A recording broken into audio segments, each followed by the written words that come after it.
आँपको सिजनमा यो रेसिपी नबन्ने भन्ने चाहिँ हुनै सक्दैन कि मेरो घरमा। यो के हो थाहा छ? यो हो म्याङ्गो आइसक्रिम।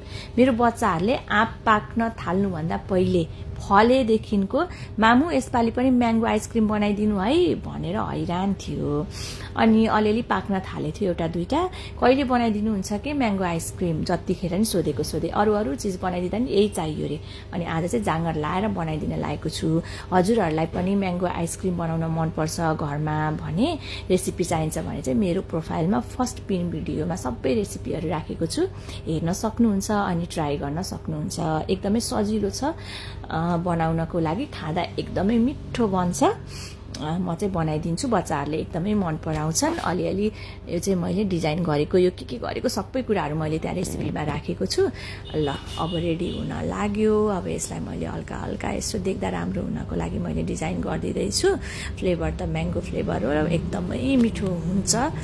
मेरो चाहिँ फेभरेट हो क्या म्याङ्गो, त्यही भएर मिठो हुन्छ। अब यसलाई फ्रिजिङ गरिसकेपछि यस्तो बन्छ। हतार गरेर निकाल्न लाग्यो, एकैछिन बाहिर राख्यो भने चाहिँ यो सफ्ट बन्थ्यो। मैले चाहिँ चाँचारै निकालेर खान लागेको छु, आफै ट्राई गर्न लाग्छु कि कस्तो बनेछ। ल यो चाहिँ एकदमै मिठो भएको छ।